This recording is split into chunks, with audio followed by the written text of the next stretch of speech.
தொடர் கனமழையால் நெற்பயிர்கள் சேதமடைந்ததால் கிணற்று பாசனத்திற்கு இழப்பீடோ நிவாரணமோ வழங்க இயலாது என அதிகாரிகள் கூறுவது மிகுந்த வேதனை தருவதாக விவசாயிகள் தெரிவித்துள்ளனர்.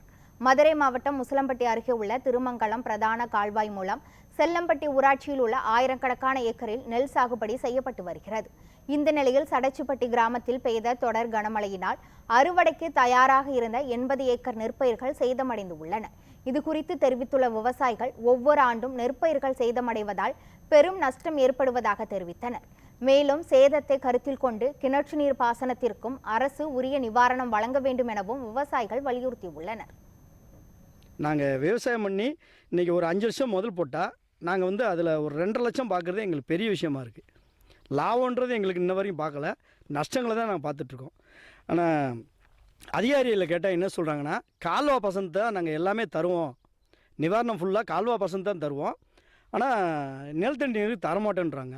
அப்போ நிலத்தடி நெல்லில் நாங்கள் செய்கிறோம், விவசாயம் பண்ணுறோம், எங்களுக்கு தரமாட்டோன்னு சொன்னால் இது என்ன காரணத்துக்காக இப்படி சொல்கிறாங்கன்னு தெரியல. முறையாக அதிகாரிகள் எங்களை என்னன்னு பார்த்து எங்களுக்கு முறையான நிவாரணம் கொடுக்கணும். நாங்கள் வருஷம் இப்படி தான் பாதிக்கப்படுறோம். ஆனால் கேட்டால் எங்களுக்கு முறைப்படி கிடைக்க மாட்டேங்குது.